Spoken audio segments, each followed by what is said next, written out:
Most Americans grow up believing Vietnam was their nation's bloodiest war. They learned the names, they saw the memorials, they heard the stories. But here's the truth no textbook dared to say out loud. One war killed more Americans in 4 years than every other war in United States history combined. And most people have never truly felt the weight of that.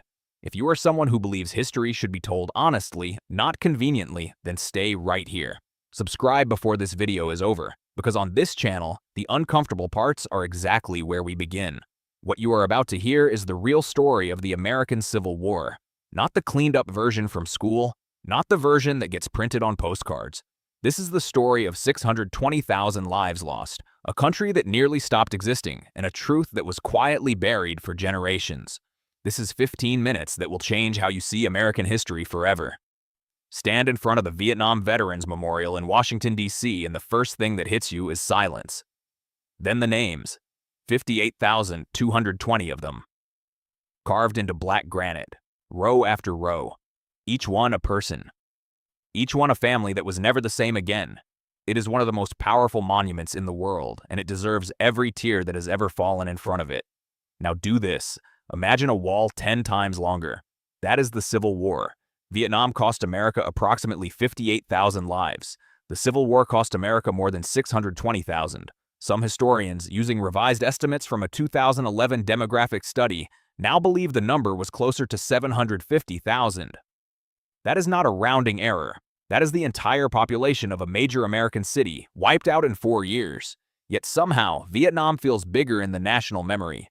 Somehow the Civil War feels distant, like a painting, like something that happened to different people in a different country. So how did that happen? To understand it, we have to go back, all the way back to 1861. In 1860, America was not one country. Not really. It was 2 countries sharing a flag and running out of patience with each other. The North was industrial. It was growing fast, pulling in immigrants, building railroads, expanding cities.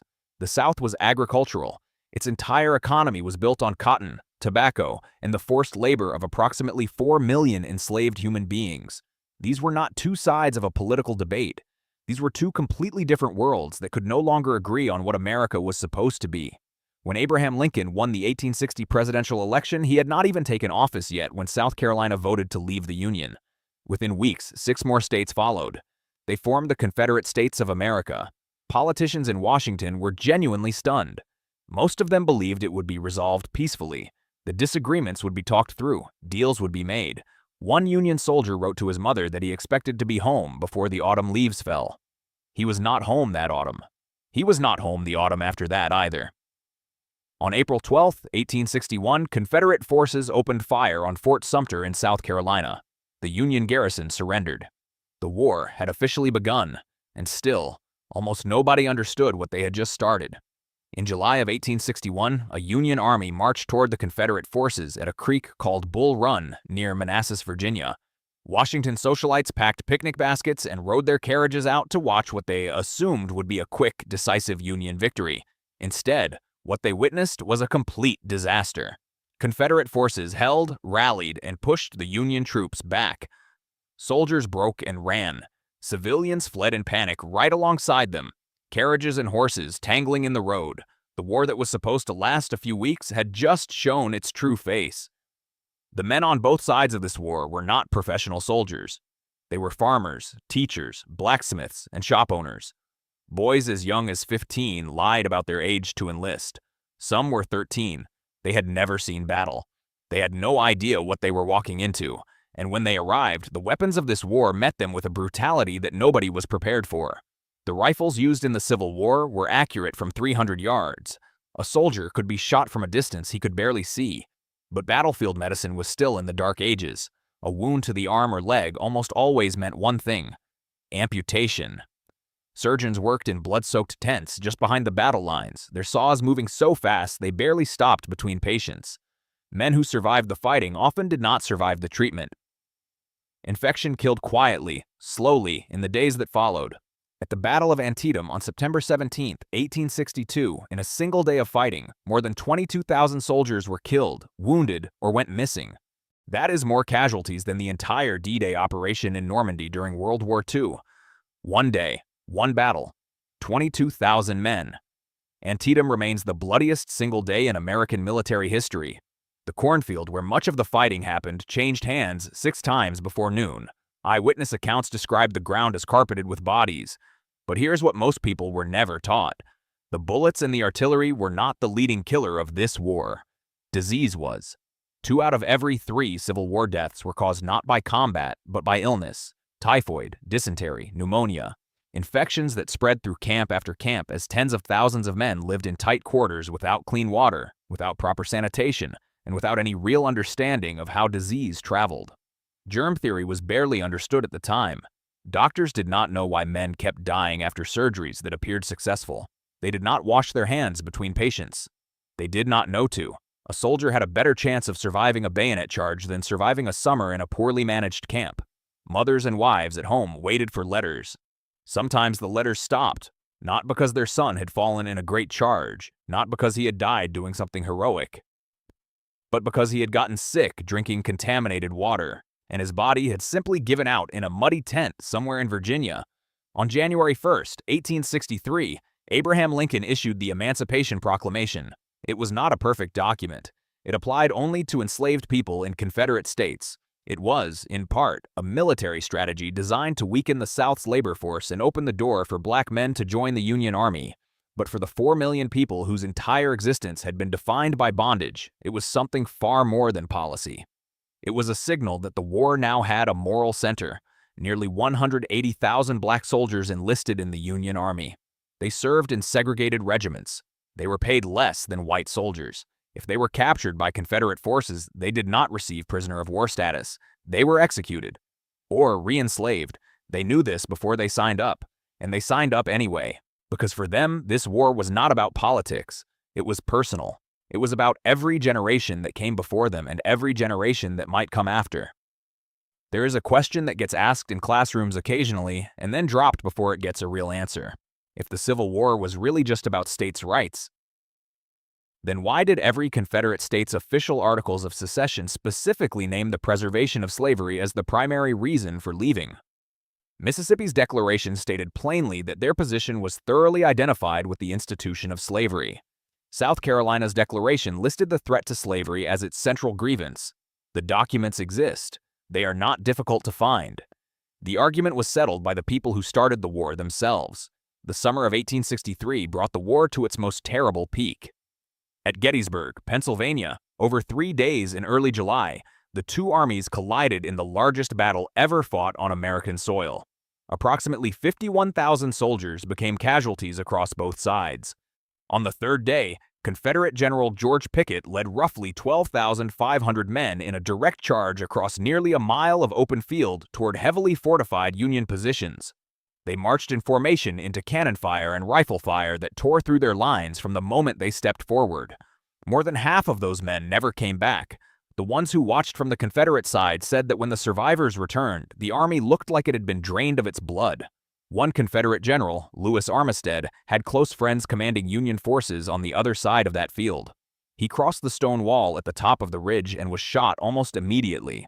He died several days later. His story, repeated in thousands of variations across the war, captures the true nature of what this conflict was. It was a nation tearing itself in half, brothers on opposite sides, neighbors pointing rifles at each other, communities divided by a line drawn down the center of everything they had built together.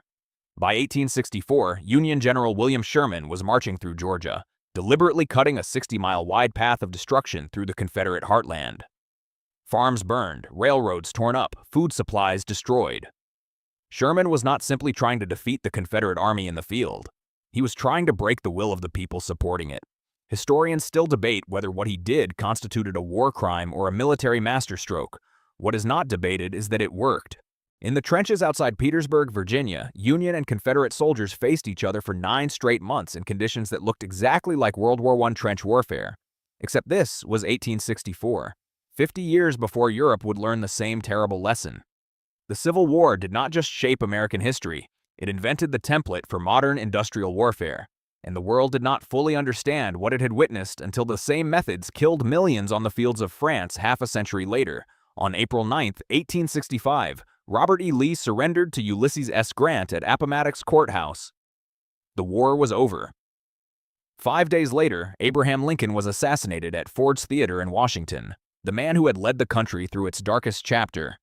The man who wanted, in his own words, malice toward none, was gone before the healing could begin. What followed was a brief, extraordinary period called Reconstruction. Formerly enslaved men voted. They held political office. Schools were built. Families separated by slavery tried to find each other.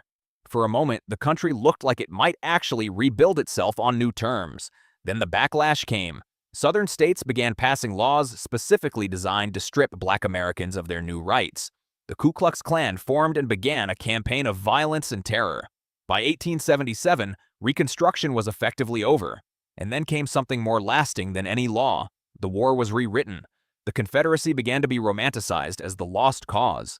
Brave men fighting for honor, heritage, and a way of life, with slavery quietly moved to the background. Statues went up across the South, most of them built not right after the war, but during the civil rights movement of the 20th century. Textbooks softened the edges. The word slavery became secondary. And the Civil War, the deadliest war in American history, began its transformation into something palatable. Something that could hang in a painting and not make people too uncomfortable. Vietnam had television. America watched that war in real time, on the evening news, in living color, in their living rooms. It had protest songs and marches and a generation that refused to let it be forgotten or softened. The Civil War had photographs, but photography was new and most Americans never saw them. When photographer Matthew Brady displayed battlefield images in New York City in 1862, visitors were so disturbed that many could barely look. The images were quietly set aside. The war was allowed to become mythology. 620,000 deaths, from a country of only 31 million people. Adjusted to today's population, that would be equivalent to approximately 6 million Americans dying in 4 years. There are people alive right now whose great-grandparents survived this war. This is not ancient history. These wounds did not close. They were covered up. They were argued over. And in classrooms, courthouses, and public squares, they are still being contested today. The Civil War is not just America's deadliest war. It is America's unfinished war. And until the full truth is taught, not the comfortable version, but the real one, it may never truly be over. If this video made you see American history differently, that is exactly why it was made. History does not belong to the side that wins. It belongs to the people willing to look at it honestly. If you want more stories like this, the real ones, the ones that got glossed over, subscribe right now and share this with someone who thinks they already know American history, because the most dangerous thing in the world is a half-told truth. The next video is already waiting for you.